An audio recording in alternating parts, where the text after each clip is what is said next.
ಅಲ್ಲ ಸರ್, ಅದು ನನಗೆ ನಾನು ಇಲ್ಲ ನಾನು ಎಲ್ಲೂ ರೆಸ್ಪಾಂಡ್ ನಾನು ಅದೇ ಹೇಳಿದೆ, ಅದನ್ನ ಬಿಟ್ಬಿಡಿ.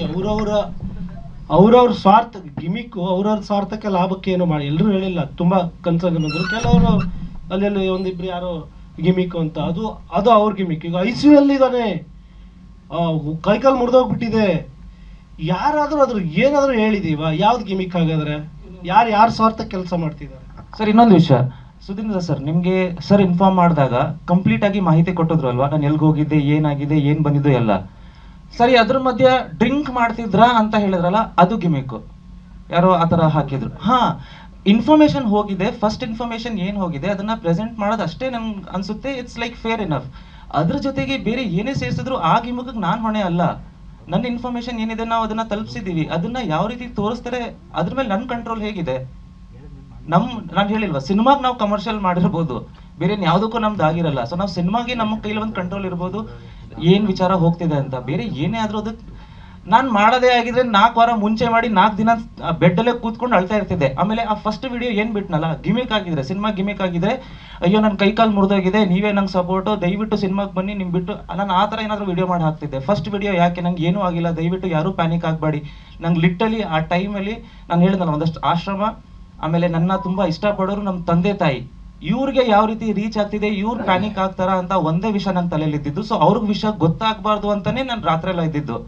12 ಎಷ್ಟು ಗಂಟೆಗೆ ಬೆಳಿಗ್ಗೆ ನೀವು ಬಂದು ವಿಡಿಯೋ ತಗೊಂಡಿದ್ದು? ನನಗೆ ಒಂದು 10 o'clock ಎಚ್ಚರ ಆಗಿದೆ. 12 ಗಂಟೆಗೆ ಇಮಿಡಿಯೇಟ್ಲಿ ವಿಡಿಯೋ ಮಾಡಿ ಹಾಕಿದ್ದಾರೆ. ನಾವು ರಾತ್ರಿ ಎಲ್ಲ ಬೆಳಗ್ಗೆ ಎಲ್ಲ ನೆಕ್ಸ್ಟ್ ಡೇನು ಎಳಿಬೋದಿತ್ತಲ್ಲ. ಅಂದ್ರೆ ಅದು ಮೋಸ್ಟ್ ಪ್ರಾಬಬಲಿ ಆಕ್ಸಿಡೆಂಟ್ ಆಯ್ತು, ಅದಾದ್ಮೇಲೆ ಬಾಡಿ ಬರ್ಲಿಲ್ಲ, ಮನುಷ್ಯ ಬಂದ್ಬಿಟ್ಟಲ್ಲ ಅಂತ ಮಿಸ್ ಆಗೋಯ್ತೇನೋ ಅಲ್ಲಿ ಆ ತರ.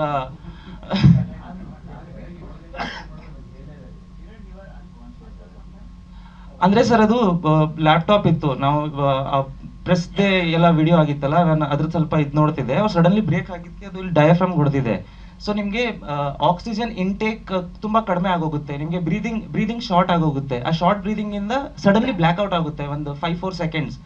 ಸೊ ಆ ಬ್ಲ್ಯಾಕ್ ಔಟ್ ಆಗಿದ್ದಕ್ಕೆ ಆಕ್ಚುಲಿ ಗಿರೀಶ್ ಅವ್ರಿಗೆ ತುಂಬಾ ಸಿನಿಮಾ ಹೀರೋ ಕರ್ಕೊಂಡು ಗುದ್ಬಿಟ್ನಲ್ಲ ಅಂತ ಅವ್ರಿಗೆ ಒಂದು, ಅದು ನಾಳೆ ರಿಲೀಸ್ ಅವ್ರು ತುಂಬಾ ಪ್ಯಾನಿಕ್ ಆಗೋದ್ರು. ಸೊ ಜೊತೆಗೆ ಇವರು ಇದ್ರು, ಇವ್ರ ಆಮೇಲೆ ಇಮಿಡಿಯೇಟ್ಲಿ ಕರ್ಕೊಂಡು ಹೋದ್ರು. ಆ ಗಾಡಿ ಫುಲ್ ಡ್ಯಾಮೇಜ್ ಆಗಿತ್ತು, ಅದನ್ನ ಇವ್ರು ಗ್ಯಾರೇಜಿಗೆಲ್ಲ ಕಳಿಸ್ಕೊಟ್ರು.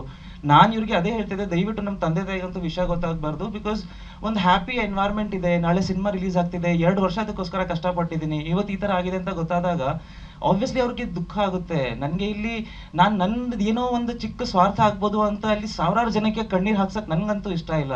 I never do these kind of stunts. ನನಗೆ ಮಾರ್ಕೆಟಿಂಗೇ ಮಾಡಬೇಕು ಅಂದ್ರೆ ಬೇರೆ ಬೇರೆ ರೀತಿ ಇದೆ. ಇದು ಈ ತರ ಅಂತೂ I don't think any artist will do. Seriously ಇದನ್ನ ಯಾರು ಮಾಡಲ್ಲ. ಅದೊಂದು ಕತೆ ಹೇಳ್ತಾರಲ್ಲ, ಹುಲಿ ಬಂದ, ಇವತ್ತು ಈ ತರ ನಾಟಕ ಆಡ್ತಿದ್ರೆ ನಾಳೆ ಆದಾಗ್ಲೂ ಯಾರು ಬರಲ್ಲ. ಸೊ ಅದಕ್ಕೆ I don't believe in all this. ಹಾ ಇಲ್ಲ, ನಾನು ಅದೇ ಹೇಳಿಲ್ಲ ಸರ್, ನನ್ನ ಬಾಯಿ ಮೇಲೆ ನಂಗೆ ಕಂಟ್ರೋಲ್ ಇದೆ, ಎಲ್ಲರ ಬಾಯಿ ಮೇಲೂ ನಂಗೆ ಕಂಟ್ರೋಲ್ ಇಲ್ಲ, ಅದ್ರ ಅಗತ್ಯನೂ ನಂಗಿಲ್ಲ. ಸೊ ಅವ್ರ ಪರ್ಸ್ಪೆಕ್ಟಿವ್ ಅದು. ನಾನು ಅದೇ ಹೇಳ್ತಿರೋದು, ಫಸ್ಟ್ ಇನ್ಫಾರ್ಮೇಶನ್ ಸುಧೀಂದ್ರ ಸರ್ ಇಂದ ಏನ್ ಹೋಗಿದೆ ನೀಟಾಗಿ ಮೆನ್ಷನ್ ಆಗಿದೆ.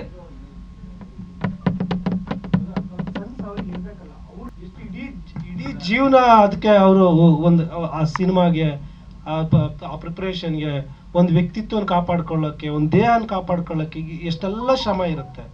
ಮಾರ್ಕೆಟಿಗೆ ಎಷ್ಟು ತೊಂದರೆ ಆಗುತ್ತೆ. ಆಮೇಲೆ ಇವನು ಹಿಂಗೇನಾ ಕುಡ್ಕೊಂಡೋಗಿ ಹೊಡೆದ್ನಾ, ಆ ಸಿನಿಮಾ ನಾಳೆ ರಿಲೀಸ್ ಇದೆ, ಯಾವುದೋ ಯೋಚನೆ ಮಾಡದೆ ಯಾವ ಥರದ ಮನಸ್ಥಿತಿ ಅವ್ರು ಇದ್ದಾರೆ ಅನ್ನೋದು ತುಂಬ ಭಯ ಆಗೋದು, ಆ ಥರ ಕನ್ಫ್ಯೂಸ್ ಆಗೋಯ್ತು ನನಗೆ. ಒಂದು ಸಣ್ಣ ಯೋಚನೆ ಮಾಡಬೇಕಿತ್ತು.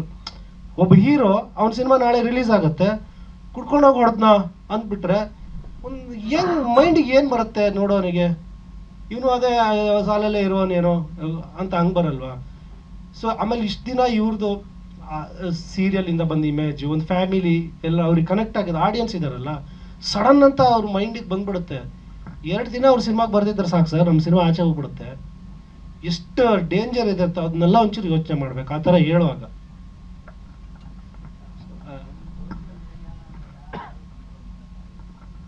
ಅದೇ ಹೇಳಿರೋ ಸರ್, ಎಲ್ಲರದು ಅವ್ರವ್ರ ಓನ್ ಪರ್ಸ್ಪೆಕ್ಟಿವ್ ಇದೆ, ಅದನ್ನ ನಾವು ಕರೆಕ್ಟ್ ಮಾಡೋಕ್ಕೂ ಆಗಲ್ಲ.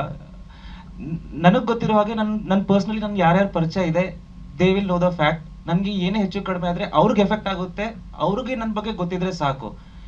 ಅದನ್ನ ಆಪರ್ಚುನಿಟಿ ಮಾಡ್ಕೊಳ್ಳೋದಾದ್ರೆ ನಾನು ಅದನ್ನ ಏನು ಮಾಡ್ಕೊಳಕ್ಕಾಗಲ್ಲ. ಅಂಡ್ ಹಿಂದೆ ಕೂತ್ಕೊಂಡು ಸೀಟ್ ಹೊಡೆದಿರೋದು, ನಾನು MMA 35 ಎಲ್ಲ ಮಾಡಿ ಅಂತದ್ದು ಎಷ್ಟು ಏಟ್ ತಿಂದಿದ್ದೀನಿ. ಆಬ್ವಿಯಸ್ಲಿ ಒಂದ್ 2 ಪೇನ್ ಕಿಲ್ಲರ್ ಸರಿ ಆಗುತ್ತೆ. ನಾನು 12 ಗಂಟೆಗೆ ವಿಡಿಯೋ ಮಾಡಿ ಹಾಕಿದ್ದೀನಿ. ಒಂದ್ ದಿನ ಫುಲ್ ಅದನ್ನ ಕ್ಯಾರಿ ಮಾಡ್ಬೋದಿತ್ತು. ನೆಕ್ಸ್ಟ್ ಡೇ ಹಾಸ್ಪಿಟ್ಲಿಗೆ ಹೇಗಿದ್ರು ಫುಲ್ ಟೆಕ್ ಪೇ ಮಾಡಿದ್ರು ರೂಮ್ಗೆ, ರಾತ್ರಿ ತನಕ ಮಲ್ಕೋಬೋದಿತ್ತು ನಾನು ಬೇಕಿದ್ರೆ ಅಲ್ಲೇ. ಸ್ವಾದಿಷ್ಟತೆಯ ಸ್ವಾದ, ತಾಜಾತನದ ಆಹ್ಲಾದ, ಉತ್ತಮ ಆರೋಗ್ಯ ಮತ್ತು ಹೆಚ್ಚಿನ ರೋಗ ನಿರೋಧಕ ಶಕ್ತಿಯ ವೃದ್ಧಿಗೆ ಈಗ ನಿಮಗೆ ಸಿಗುತ್ತಿದೆ ಉತ್ತಮ ಗುಣಮಟ್ಟದ ಪೌಷ್ಟಿಕಾಂಶ. Shri Vaidik millet health mix, ಇದು ಸಿರಿಧಾನ್ಯಗಳ ಸಂಪತ್ತು.